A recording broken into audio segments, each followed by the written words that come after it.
F E F stand for file end of file, इसका काम क्या होता है वो मैं प्रैक्टिकल बताने वाला हूँ आपको। तो ये फाइल को तब तक ही रीड करता रहता है जब तक फाइल का एंड ना हो जाए। अगर आपने कोई लूप लगाई है तो आप उसका यूज़ कर सकते हो। इवन इसका ये फ़ायदा है कि अगर आपकी फ़ाइल के अंदर बहुत ज़्यादा कंटेंट है, let's suppose thousands of lines है या फिर थाउजेंड्स ऑफ करेक्टर्स हैं, तो आप ये चाहते हो कि मैं सिर्फ 2000 तक या 1000 तक ही करेक्टर या 1000 तक ही लाइन को ही रीड करना चाहता हूँ, तो उस केस में हम क्या कर सकते हैं, एफ ई एफ फंक्शन का यूज़ कर सकते हैं। ओके, तो मैं इसका प्रैक्टिकल बताने वाला हूँ कि इसको कैसे करना है, आपको समझ में आ जाएगा।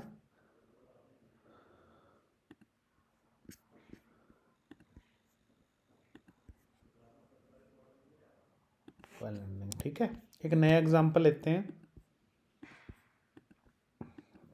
मैं यहाँ पे फाइल बना रहा हूँ, लेट्स सपोज data.php,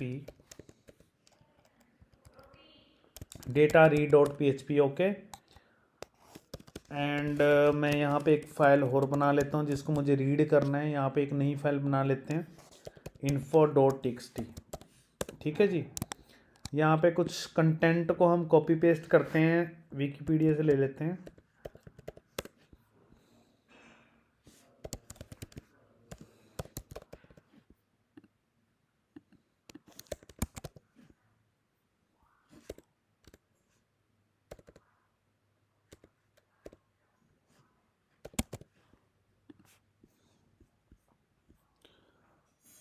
तो मैं ये कॉपी कर लेता हूँ, Ctrl+C Ctrl+V। ठीक है, ये मैंने कुछ डेटा कॉपी किया है। कहीं से भी आप डेटा, लेट्स सपोज आपके पास कोई फाइल है, उसमें कंटेंट है, मेरे पास यहाँ पे info.txt फाइल है, तो मैं इसको रीड करना चाहता हूँ। ठीक है, तो कैसे करना वो देखिए। सबसे पहले तो हम यहाँ पे लेते हैं डॉलर डेटा, कोई भी वेरिएबल ले सकते हैं, एफ ओपन। तो मैं फ़ाइल को ओपन करना चाहता हूँ जिसको आपने रीड करना है, तो मेरी फ़ाइल का नाम है info.txt एंड मैं इसको रीड पर्पस के लिए ओपन करना चाहता हूँ। ठीक है, तो आप लोग भी मेरे साथ प्रैक्टिकल कर सकते हैं जो कर रहे हैं। ओके, उसके बाद देखो मैं यहाँ पे सबसे पहले आपको एक फंक्शन कराता हूँ, उस फंक्शन का नाम है एफ गेट सी। ओके, तो जो एफ गेट सी होता है उसका काम क्या होता है वो देखिए। जैसे फॉर एग्जांपल मैंने यहाँ पे किया dollar value equal to F get C और यहाँ पे डॉलर डेटा डाला, तो एफ गेट सी का मतलब होता है एफ गेट करेक्टर। एक टाइम पे एक ही करेक्टर को क्या करेगा, वो रीड करेगा। तो मैंने डॉलर वैल्यू लिखा। अगर मैं इसको यहाँ पे रन करूँ तो आप आउटपुट देख सकते हैं। देखो सबसे पहले तो मैंने एफ ओपन किया, फाइल को ओपन किया, रीड किया, एफ गेट सी लगाया। तो एफ गेट सी का मतलब होता है फाइल गेट करेक्टर, कि इसमें से एक करेक्टर को गेट करे और जो करेक्टर को गेट करेगा एक वेरिएबल में स्टोर करेगा, और आप उसको क्या कर रहे हो, इको कर रहे हो।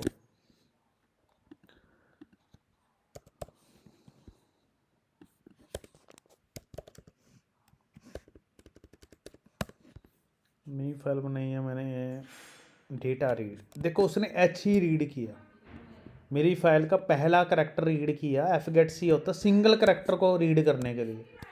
अगर आप इन्फो में देखेंगे तो सिर्फ उसने एच को ही रीड किया। ओके, समझ में आ रहा है गीतिका, मुस्कान? Yes sir. और अगर मैं यहाँ पे वैल्यू 1 करूँगा इक्वल टू एफ गेट सी, यहाँ पे अगेन मैं डॉलर डेटा करता हूँ, तो अगर मैं ई को यहाँ पे डॉलर वैल्यू 2 करूँगा तो ये सेकंड करेक्टर को रीड करेगा। ठीक है, अगर आपका एक बार पॉइंटर एच पे चला गया रीड करने के लिए, दोबारा एफ गेट सी लगाओगे तो वो नेक्स्ट करेक्टर पे चला जाएगा ऑटोमेटिक। ओके, तो आप अपनी आउटपुट देखोगे तो यहाँ पे वो आपके पास एच ए रीड हो रहा है। ओके, एक एक करेक्टर करना है। तो देखो यहाँ पे हेल्ड लिखा हुआ है, तो मैंने उसने एफ गेट सी ने क्या करा, पहला करेक्टर रीड करा, एच स्टोर हुआ, फिर ए रीड हुआ। एक एक करेक्टर को आप क्या कर रहे हैं, रीड कर रहे हो। तो ये बहुत ही ज़्यादा यूजेबल फंक्शन है। इसका काम ये है कि अगर आपने पर्टिकुलर करैक्टर को मैच करके अगर आपने कंडीशन लगा दी कि यहाँ तक रीड करे उसके बाद रुक जाए, तो आप इसको लगा सकते हो। बट ये मैंने मैनुअल किया है। अगर इसके बाद भी अगर मैं सेम चीज़ लिखूँगा, मान लीजिए मैंने यहाँ पे लिखा $2 और यहाँ पे मैं वैल्यू 2 करता हूँ, तो देखो मेरे पास यहाँ पे नेक्स्ट वो क्या करेगा, करैक्टर को रीड कर लेगा। तो देखो यहाँ पे HAI आ गया मुस्कान समझ में, गीतिका, केशव, अंकित, तुषार, समीर। सर जैसे ये वाला है, हम इसमें मिडल में से भी कोई कैरेक्टर रीड करा सकते हैं? उसके लिए डियर आपको ना थोड़ा कंडीशन लगानी पड़ेगी, वाइल लूप लगाना पड़ेगा, तो उसके बेस पे हम कर सकते हैं। जो आपने बोला मिडल से भी कर सकते हैं, डेफिनेटली कर सकते हैं। ओके, क्योंकि ये फर्स्ट कैरेक्टर जो मतलब पैराग्राफ या फाइल का जो फर्स्ट कैरेक्टर होगा, ये तो उसी को उठा रहा है ना। तो if I want to be middle में से या सेकंड लाइन का फर्स्ट पैराग्राफ, फर्स्ट लेटर उठाए, तो उसके लिए फिर कोई लूपिंग वगैरह के बिहाफ पे हम हाँ, करेंगे। लूपिंग के बिहाफ पे कर सकते हैं, कोई बात नहीं। मैं लूप लगाना सिखाऊंगा। अभी मैंने कैरेक्टर बताया, अगर आप एक सिंगल लाइन रीड करना चाहते हैं जी, तो उसको कैसे करना है वो मैं बताने जा रहा हूँ। पहले तो ये मैंने करा दिया, वैसे लेक्चर रिकॉर्ड हो रहा है, आप उसको बाद में भी देख सकते हैं कि मैंने कैसे किया है। ओके, तो मैं एक नई फाइल ले रहा हूँ, डेटा रीड 1.php। एक नई फाइल ले ली, मैं सेम डेटा को कॉपी करता हूँ और यहाँ पे मैं पेस्ट कर देता हूँ। ओके, ठीक है। ओके, तो यहाँ पे मैंने क्या करा, यहाँ पे मैंने करा एफ गेट एस क्या करता है, सिंगल लाइन को रीड करता है। ओके, अब अगर info.txt में देखो तो यहाँ पे देखोगे आप, इन्फो के अंदर सिंगल लाइन ये है, अर्लियर लाइफ सेकंड लाइन में है। ओके, ठीक है। देखो ये फर्स्ट लाइन में ये है, सेकंड लाइन में ये है, समझ में आ रहा है? तो शायद अंकित कुछ कह रहा था। हाँ अंकित, कुछ कह रहे हो आप? हेलो हेलो अंकित, ऑडियबल हूँ? हेलो अंकित, आप म्यूट हो, आप कुछ बीच में पूछ रहे थे, प्लीज़ पूछिए। हेलो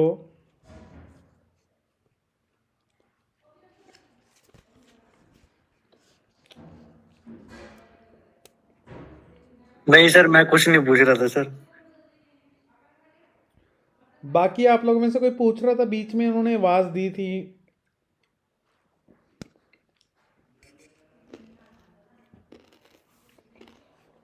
ओके,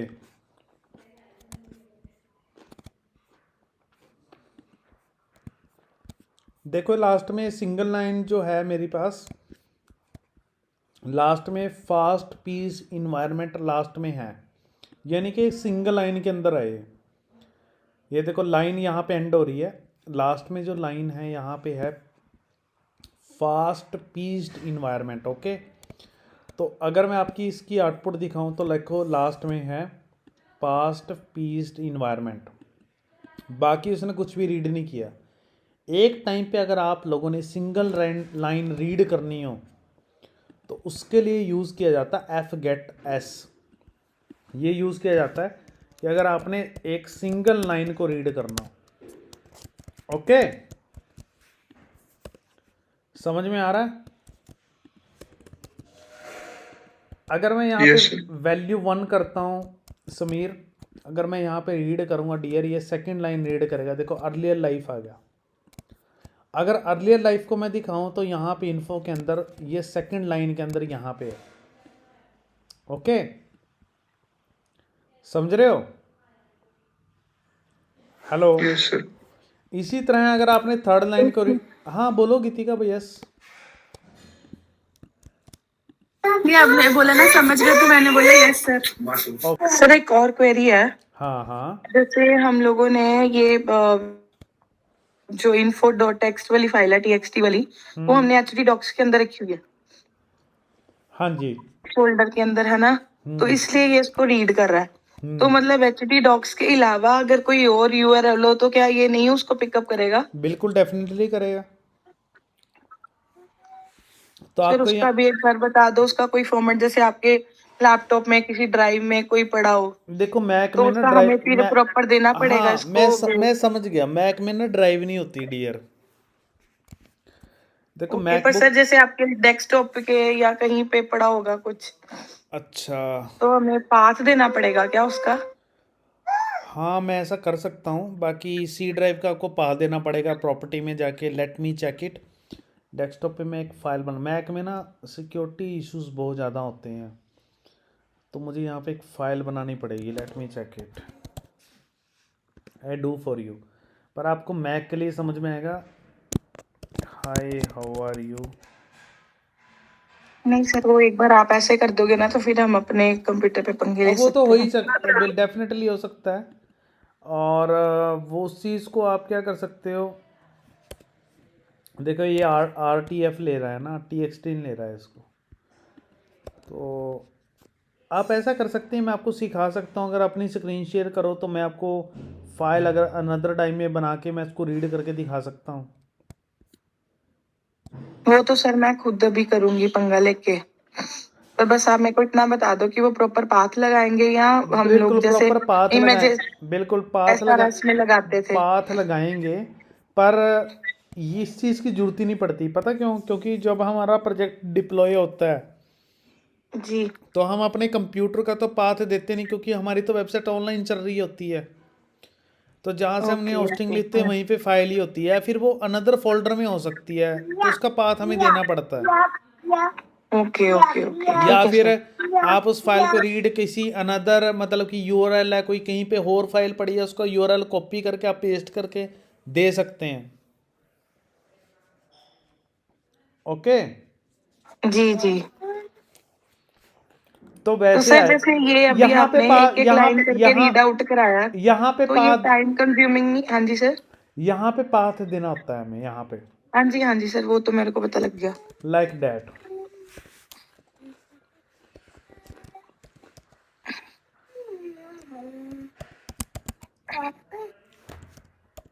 ऐसे और सर साथ में एक्सटेंशन भी देनी पड़ेगी डेफिनेटली। फाइल का जो भी होगा? हाँ जी, ओके, और सर ये हर एक तरह की फाइल को रीड कर लेता है? हाँ जी। Okay sir. और ये चीज़ हो गया है। उसके अलावा देखो एफिगेट सी आपको समझ में आ गया कि कैसे काम करता है, सॉरी एफिगेट एस। हाँ जी,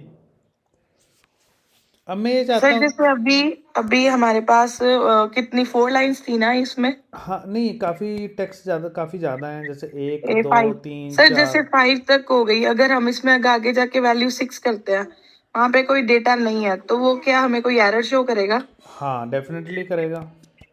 सर आप एक बार करके दिखाओगे? हाँ मैं करके दिखा देता हूँ। तो मुझे dot H T access file बनानी पड़ेगी। मैक में ना एरर नहीं दिखाता, उसके लिए एरर शो करने के लिए ना फाइल बनानी पड़ती है। मैं बना देता हूँ आप लोगों के लिए।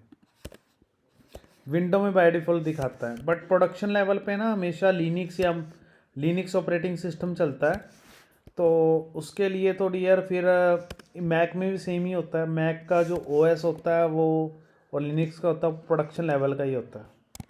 जैसे मैंने यहाँ पे कंट्रोल एस करा, यहाँ पे कितने टोटल टेक्स्ट कंटेंट हैं, 5 ही है।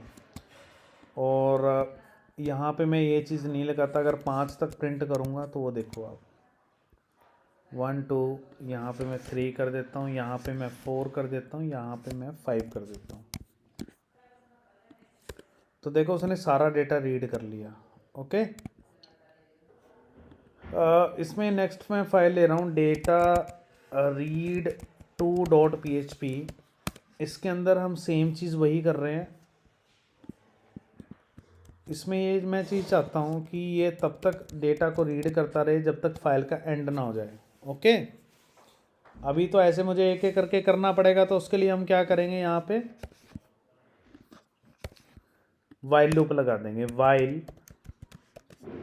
नॉट FEOF, ये फाइल को तब तक रन कर रीड करता जाए जब तक फाइल का एंड ना हो जाए। ओके, फाइल नॉट एंड, जब तक फाइल का एंड ना हो जाए। ओके, और जैसे ही वो एक लाइन को रीड करे यहाँ पे, और उसके बाद वो क्या करे, उसको ब्रेक करता जाए। एक लाइन को रीड करेगा तो वो ब्रेक करे, तो वो एज इट इज़ फॉर्मेट में रीड करेगा जैसे फॉर्मेट में आपने डेटा को स्टोर किया। देखो यहाँ पे क्या है कि मेरे पास ये एक लाइन में है, उसके बाद ये एक लाइन में, ये एक लाइन में, एक लाइन में, एक लाइन में है। तो जब यहाँ पे आप प्रिंट करोगे तो इसका मतलब note file end of file dollar data, कि जब तक मेरे पास फाइल का एंड ना हो जाए तो वो इको करे एफ गेट सी डॉलर डेटा, एक लाइन को प्रिंट करेगा तो उसको ब्रेक कर देगा।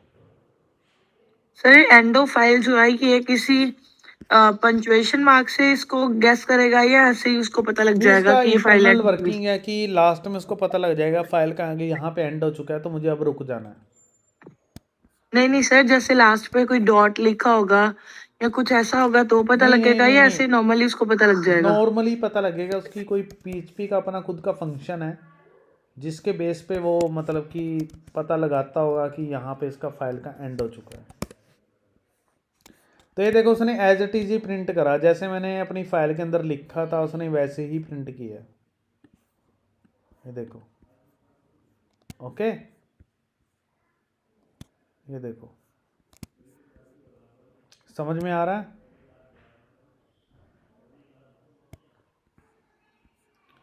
देखो मैंने फाइल का यहाँ पे बनाया और यहाँ पे देखो एज इट इज ही है जैसे मैंने लिखा। ये लाइन लंबी है पर उसने एक टाइम पे एक ही लाइन फील प्रिंट करी। इसी तरह अगर आप इसके अंदर यहाँ पे एफ गेट सी भी लगा सकते हो, जैसे मुझे गीतिका बोल रही थी कि सर अगर हम यहाँ पे ऐसा करें कि मैं यहाँ पे पेस्ट करता हूँ और यहाँ पे मैं एफ गेट सी लगा देता हूँ, ठीक है। तो देखो डेटा यहाँ पे मैंने करा, डेटा रीड के अंदर 2 किया मैंने यहाँ पे, तो इसके अंदर यहाँ पे क्या किया कि एफ गेट्स लगाया और डेटा 3 के अंदर मैंने एफ गेट सी लगा दिया। तो आपको पता है कि एक टाइम पे वो एक ही करैक्टर को रीड करता है, ज़्यादा को नहीं करता। तो अगर आप इसको रीड करोगे तो आपको दिखने में आउटपुट सेम ही दिखेगी। ये देखो, ये देखो, ये क्या कर रहा है, एक टाइम पे एक करैक्टर को कर रहा है, एक है फिर दूसरा है फिर तीसरा है। आप बोलोगे सर ये ऐसा क्यों कर रहा है, क्योंकि यहाँ पे ब्रेक टैग है, मैंने ब्रेक टैग करा। इससे ये प्रूफ होता है कि अगर आप एफ गेट सी लगाते हो तो एफ गेट सी में वो एक करैक्टर प्रिंट करेगा, उसको ब्रेक करेगा, फिर दूसरा करेगा, ब्रेक करेगा। ब्रेक का मतलब होता है नेक्स्ट लाइन। ये देखो पहले ये करा, फिर दूसरा करा, फिर तीसरा करा, फिर ये करा, फिर ये करा, फिर ये करा, फिर ये करा, फिर ये करा, सर वो फिर स्पेस भी ऑटोमेटिकली काउंट कर लेता है? हाँ, space is also a part of character as well. Okay, space भी जो है वो ना पार्ट है इसका, क्या नाम होता है, करेक्टर को रीड करने का। ओके, तो समझ में आ गया आपको यहाँ तक सभी को? हेलो, सर ये समझ तो आ गया, बट ये इसका ना मेन पापा समझ नहीं आया कि हम इसको वैसे यूज क्यों करते हैं। अगर हमने एक एक डिजिट को करना है तो वो लेट्स तो हम सपोज, लोग हाँ लेट्स सपोज आपको ना, मान लीजिए मैं एक नया एग्जांपल में लेता हूँ, एक नए एग्जांपल में आपको मैं समझाता हूँ कि मान लीजिए मैंने डेटा रीड 4.php ले लिया, ठीक है, और मैं चाहता हूँ सिर्फ 2 ही लाइन रीड करना चाहता हूँ। मैंने लिखा $i=0 और यहाँ पे एफ गेट एस ले लेता हूँ। तो इफ़ $i सिर्फ 2 लाइन को रीड करना चाहता हूँ तो ही वो चले, अदरवाइज़ वो ब्रेक हो जाए। जब $i2 हो जाएगा तो वो ब्रेक हो जाए $i++। हमें पता है कि मुझे बोलता है कि पहले 10 लाइनें ही प्रिंट करनी है। ओके ओके, तो इस केस में उन्हें पहले 2 लाइनें ही प्रिंट करनी है। तो मैंने आई की वैल्यू तो 0 है, लूप चलेगी तो वो पहली लाइन को प्रिंट करेगा, आई की वैल्यू 1 हो जाएगी। दोबारा ऊपर गए तो 1 2 के इक्वल नहीं होता तो ये नहीं चलेगा, फिर वो 1 को प्रिंट कर देगा, फिर आई की वैल्यू 2 हो जाएगी, 2 होने के वो ब्रेक हो गया। तो अगर मैं यहाँ पे करूँगा तो आप यहाँ पे देखोगे तो देखो उसने 2 ही लाइनें प्रिंट करी। ओके गीतिका, ओके सर। अब मुझे ये रीड करना है, मेरे पास 100 लाइनें हैं, मुझे वही लाइनें रीड करनी है जो कि सिर्फ और सिर्फ 2 या फिर मेरे पास हो। नए एग्जांपल में लेता हूँ ताकि आपके पास ये रहे। तो मैंने यहाँ पे तो लिखा सर अगर हम लोग सिंगल की जगह है सी लिखते हैं तो ये सिर्फ 2 लाइंस तक ही वो सिंगल सिंगल कैरेक्टर रीड करेगा। हाँ हाँ हाँ। एक मिनट रुको, मैं यहाँ पे एक एग्जांपल लेता हूँ।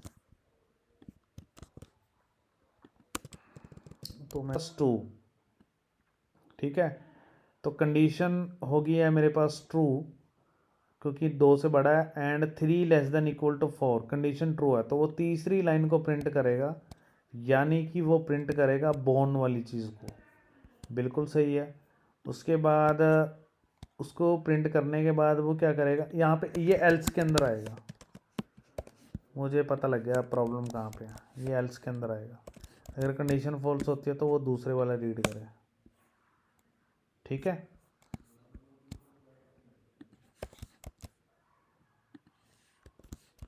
ये ये हमारे पास रीड करेगा, थर्ड लाइन को रीड करेगा सिर्फ।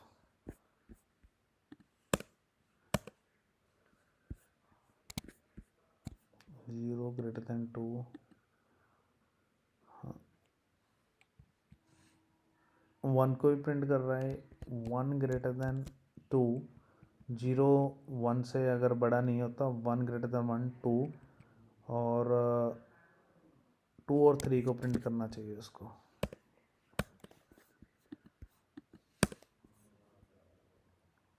टू और 3, एक मिनट रुको, इन्फो के अंदर क्या है, 2 3 एंड 4।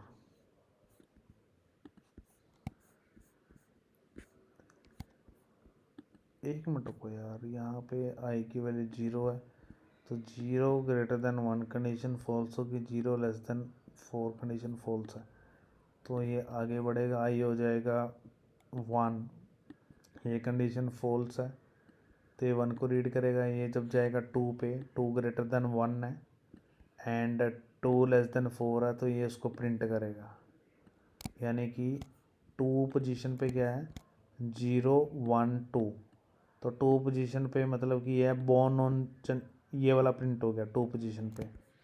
तो जैसे ही हम आगे जाएंगे ये हो जाएगा 3, तो 3 ग्रेटर देन 1 कंडीशन ट्रू है, 3 लेस देन 4 कंडीशन ट्रू है, तो ये क्या करेगा, उसको प्रिंट करेगा, ठीक है।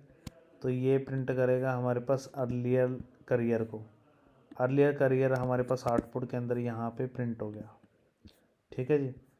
फिर 3 को जाएगा 4, 4 greater than 1, 4 less than 4, condition होगी फॉल्स, फॉल्स होने के बाद वो एल्स में जाएगा, ये हो गया 5, तो इसको यार यहाँ पे प्रिंट करना चाहिए ये। हाँ चल गया, ये देखो, रिफ्रेश नहीं किया था मैंने, ये देखो उसने यही और यही लाइन प्रिंट करी है, देखो अकॉर्डिंग टू लॉजिक। मैं इस लॉजिक को एक्सप्लेन करूं या फिर आप लोगों को समझ में आएगा, बताइए गीतिका, मुस्कान। सर लग गया समझ नहीं। हाँ मुस्कान बोलो। सर आ गया समझ में। देखो यहाँ पे आई की वैल्यू 0 है, तो 0 अगर 1 से बड़ा है नहीं है, 0 लेस देन 4, अगर ये बड़ा नहीं है तो उसका एल्स पार्ट चलेगा।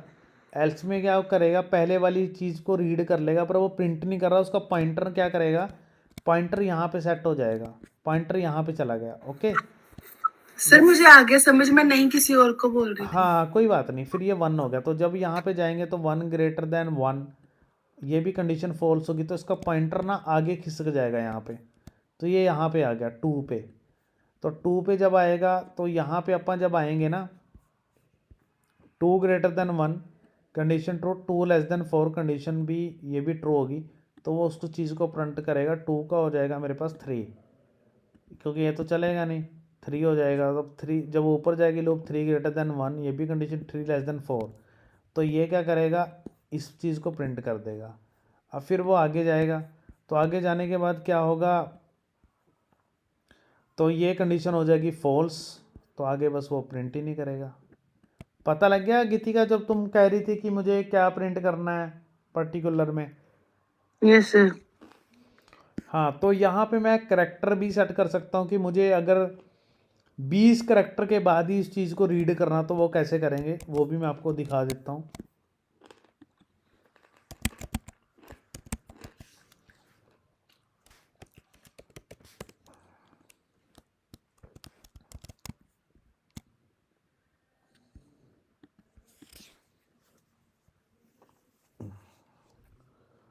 तो यहाँ पे मैं लॉजिक लगाता हूँ।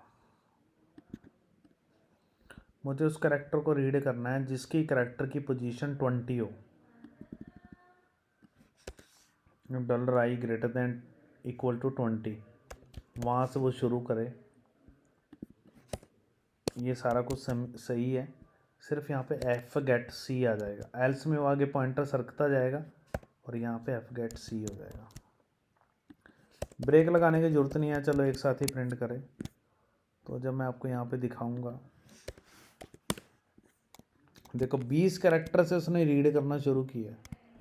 अब आप फाइल में चलते हैं, उसको रीड करते हैं। देखो ये 1 पोजीशन में 1 2 3 4 5 6 7 8 9 10 11 12 13 14 16 17 18 19 20। समझ में आ गया? ये देखो टाउन से उसने रीड It's करना शुरू किया, 9:30. तो देखो टाउन आ गया यहाँ पे। समझ रहे हो? तो यहाँ पे मैंने कंडीशंस लगा दी। कंडीशन लगाने में मैंने क्या करा, जब आई की value greater than equal to 20 हो तो उसको रीड करे, अदरवाइज उसका पॉइंटर आगे शिफ्ट होता जाए। तो आप इसको ऐसे कर सकते हो। ओके, ठीक है जी। जो मैं ये करा रहा हूँ ये आपको कहीं पे भी नहीं मिलना, ये W3 स्कूल पे भी नहीं है। अगर वहाँ से आप ट्राई करोगे पढ़ने की, तो अगर किसी का डाउट है तो प्लीज़ यहाँ तक आप लोग पूछ लो। आ गया समझ में यहाँ तक? यस। सर एक और क्वेश्चन है हम्म, कि इफ और एल्स में दोनों में हमें सेम फंक्शन ही लगाने पड़ते हैं कि हम डिफरेंट डिफरेंट भी लगा सकते हैं? इफ और एल्स में सेम फंक्शन लाइक एज कैसे? जैसे गेट सी है ऊपर लगा हुआ इको में। डेर ये तो है कि मैं कौन से करेक्टर की पोजीशन से इसको रीड करना चाहता हूँ। एफ गेट सी होता है करेक्टर, हाँ जी वो तो और पता एफ लग गया। गेट एस होता है लाइन, कौन सी लाइन से मैं रीड करना चाहता हूँ। यहाँ पे है कौन तो से, दोनों पे सेम ही लगेंगे?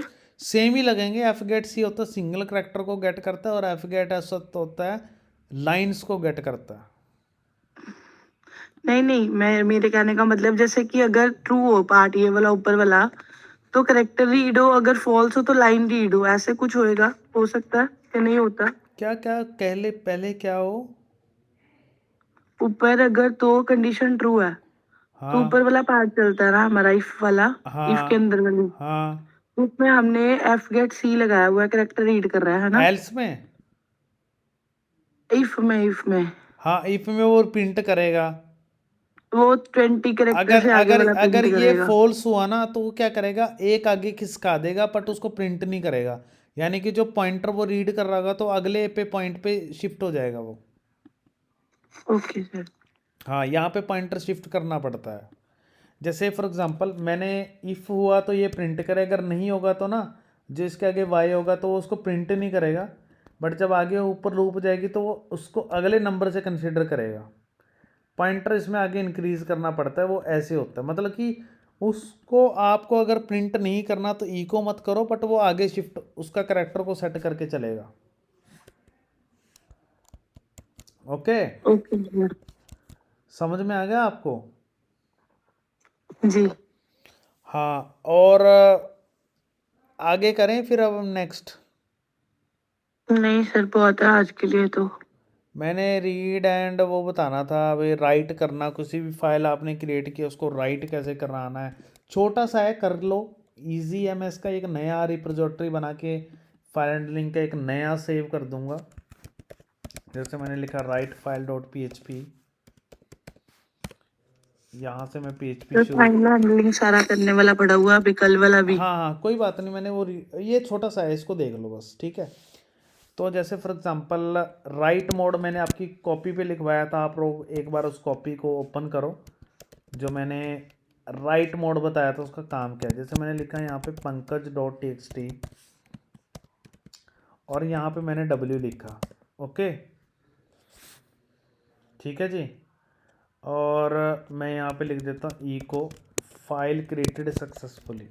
आपको पता है जो राइट मोड होता है w, वो फाइल को क्रिएट करने के काम भी आता है और उसके अंदर राइट करने के काम भी आता है। तो अभी मैं सिर्फ w से सिर्फ क्या कर रहा हूँ, फाइल को क्रिएट ही कर रहा हूँ। उसको क्या कर रहा हूँ मैं, उसके अंदर डेटा राइट ही नहीं करा रहा।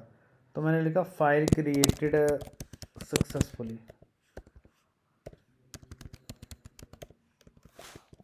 ठीक है जी।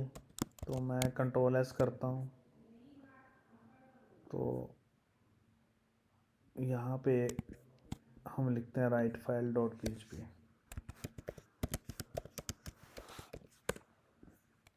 देखो यहाँ पे वार्निंग आ रहा है फाइल क्रिएटेड सक्सेसफुली, और अगर आप देखोगे यहाँ पे तो pankaj.txt नाम से फाइल बन जाएगी। इसको शायद रिफ्रेश करना पड़ेगा यहाँ से, तो ये बनी नहीं, यहाँ पे बननी चाहिए। वार्निंग क्या आ रहा है, F open function fail to open से permission denied, okay permission denied आ रहा है। मैक में इशू है, मैं मैक में एक बार परमिशन दे देता हूँ, तो देखो आपकी फ़ाइल बननी शुरू हो जाएगी। मैक में ना सिक्योरिटी लगी होती है, आप विंडो में करोगे ना आपकी फटाक से बन जाएगी, कोई प्रॉब्लम नहीं है। एक मिनट को मैं परमिशन दे देता हूँ,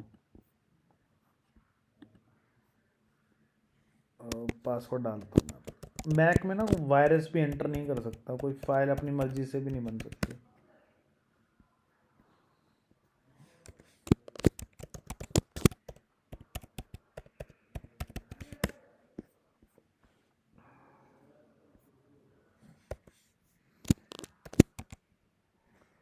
कैप्स ऑन है मेरा, sorry for that.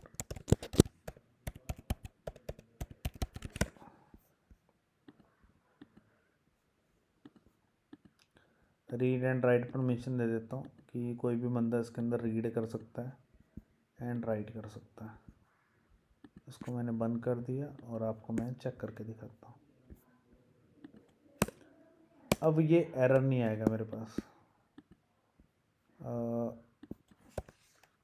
Right file dot php कहता है access, you don't have permission to access this object. Permission गलत तो नहीं होगी, एक मिनट रुको। गेट इन्फो, अच्छा राइट ओनली परमिशन आ गई है एवरीवन के लिए, परमिशन गलत सेट होगी। जब आप लिनक्स पे प्रोडक्शन लेवल पे काम करोगे ना तो आपको ये चीज़ें भी आनी चाहिए।